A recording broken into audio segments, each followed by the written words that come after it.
مساء الخير، مساء السعادة، مساء الفرحة لأجمل متابعين وأحلى اخوات في الدنيا. النهاردة بقى جايين مع بعض هنفتح الليفت اللي كنا مخللينه مع بعض. تعالوا نشوف جمال الليفت. شايفين؟ بصوا الليفت وبصوا المية بتاعته، بصوا لونه بامبا جميل خالص. ده اللي لحقت اصوره. البطرمان التاني طبعا فتحنا عليه وكلوا منه. تمام. فطبعا هنا هصور هنا. طبعا مارينا كده. بصوا الليفت، شايفين؟ جميل. بصوا ولا ريحته والله العظيم روعة. بصوا شايفين طالع بامبا ازاي؟ حلو خالص. بصوا هنطلع كده. بصوا بامبا والله العظيم. بصوا يعني كله بامبا اهو. بصوا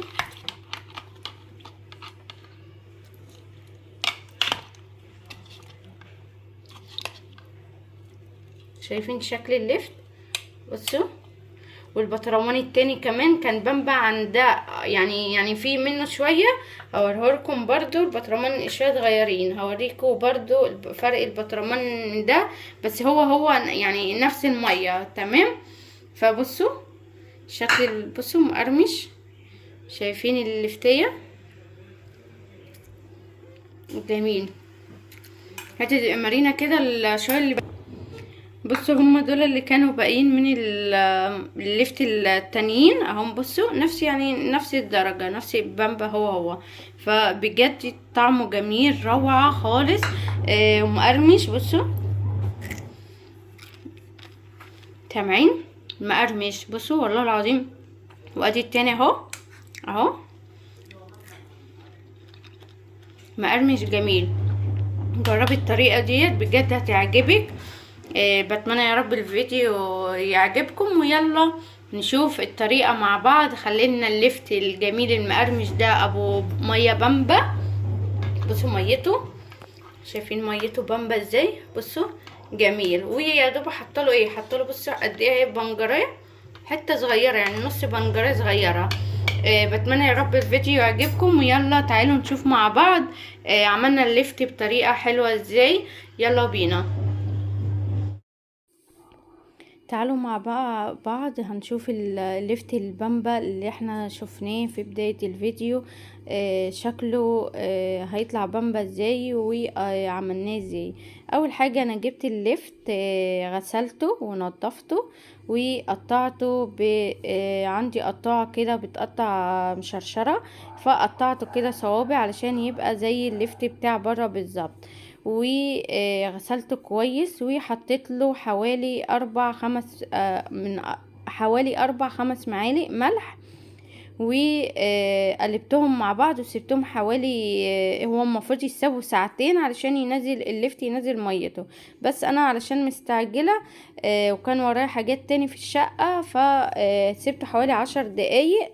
وبعد كده بدأت جبت البطرمانات بتاعتي معقماها كويس بالخل وغسلها كويس. وبدأت ان انا احط في البطرمات بتاعتي. تمام. ده اللفت اللي انا بعمله. عاوزه اقول لكم والله العظيم حكايه ومقرمش وطعم حلو خالص ومش مالح ومظبوط قوي قوي قوي.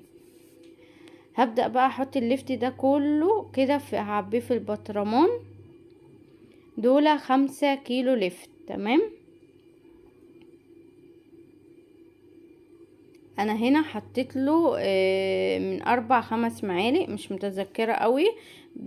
بس انا حطيت 4 أو 5 معالق ملح وقلبته كويس.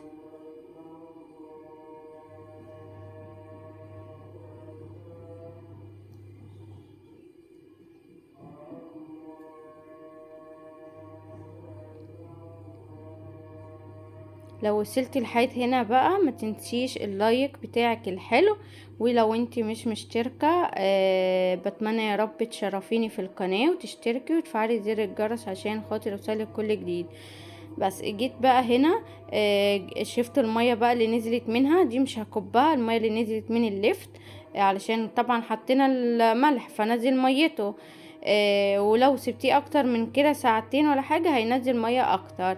فالمية ديت طبعا هحطها في البطرمانين. انا غيرت البطرمانين الصغيرين وجبت بطرمان اكبر قلت علشان ايه عبيتهم في بطرمانين بس عشان ما يبقاش ايه بطرمانات كتير. تمام. جبت حوالي لتر من المية. دي مية انا كنت غلياها وسبتها لحد لما بردت.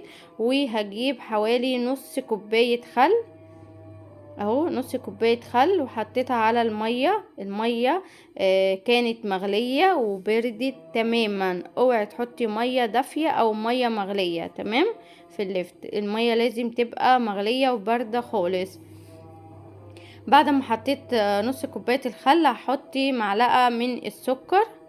السكر طبعا مادة حفظ وهيخليهولي مقرمش لاخر واحدة في اللفت.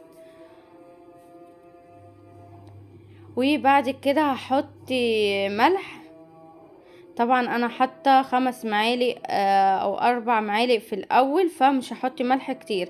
هنا هحط 3 معالق بس من الملح. هنا حطيت معلقتين وهرجع احط معلقه تاني لما ادوقه. تمام. يبقى انا هنا حطيت 3 معالق في الميه، لتر من الميه. وحطيت معلقه من السكر وحطيت نص كوبايه من الخل. ومعايا بنجرايه صغيره كده كنت حطاها في الميه. هنا هحط نص بنجرايه وهنا هحط النص التاني. هي بنجرايه صغيره. تمام.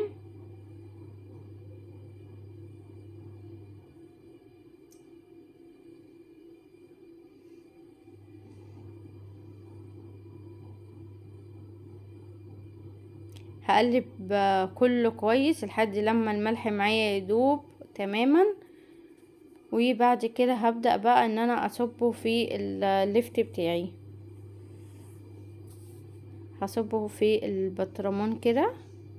والله العظيم طعم اللفت حكاية. اظن باين في الصورة، باين في الفيديو الاولاني وهيبان لكم في الاخر. بجد حكاية حكاية حكاية. جربي الطريقة ديت لاخر رفتاية معاكي. هيفضل مقرمش، مش هيبقى طري، مش هيتفعص معاكي ويبقى طعمه مش حلو. لا، جربي الطريقة دي بجد هيبقى روعة.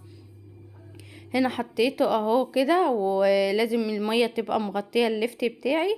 وهجيب ورق استرتش واغطيه كويس، اقفله كده كويس بورق الاسترتش. وبعد كده هقفل بالغطا بتاع البطرمان وتسيبيه. انا بجد حرفيا سبته 4، مش متذكرة قوي، 4 ايام او 5 ايام وفتحت عليه. بجد كان روعة روعة بامبا بامبا.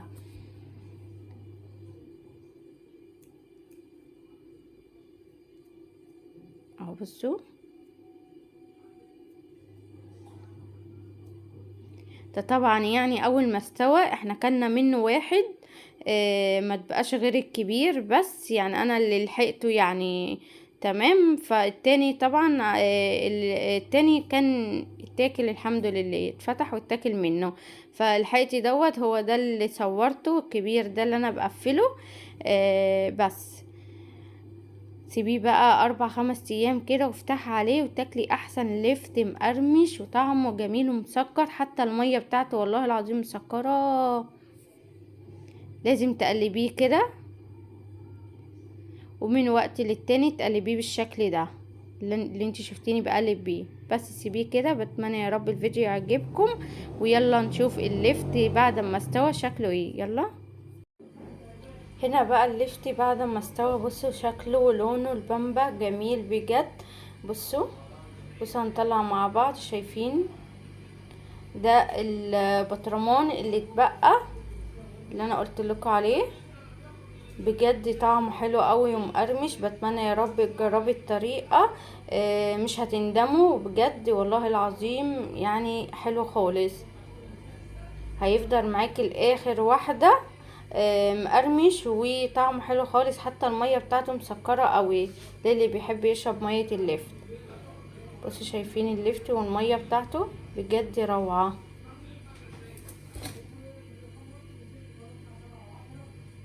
بصوا شايفين المية.